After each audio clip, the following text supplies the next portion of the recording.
Pinipilit nga si Catrice, ate magpababkat ka kasi siya, hindi pwede kasi kulot ang buhok. Gusto ko nga magpaganon. Sabi sa akin ng kapitbahay. Pagkabwisit pala ako magpapagulit. Anong gupit? Yung barber. Ano? Sabi sa akin, barbers. Ano yan? Bobcat.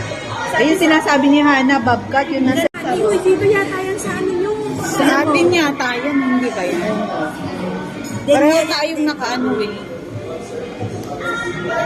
Oo nga sa inyo to. Sila gusto niya mga lamig. Lamig na kaya. Naman yun eh. Ha? Tuwan-tuwa sila. Sino? Para daw akong itik doon. Sabi ng mga taga-accounting. Ate Pino, ikaw lang pinakamaingay to. Natatawa ako kasi kaya ako kakatawa. Ano yan, ano? Human growth? Ano ka magaling? Patulog. Ng? Anti-rabies. Kahit na ano ka na. Maganda ko ng pusa. Pusa inyo? Ka ng ano? Anti-rabies. 2,000 ano pa yun? Kala ko lifetime na yung pagod. Hindi. Ay, ganun? Pinakita ko nga yung ano, hindi daw pwede.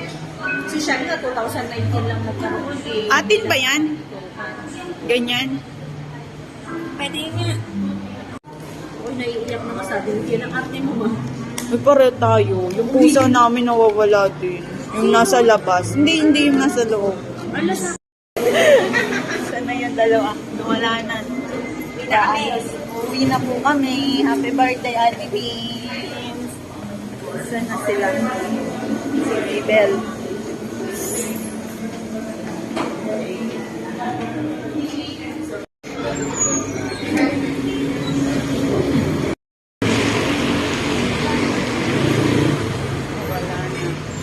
Nakamuting pa ba? Hindi.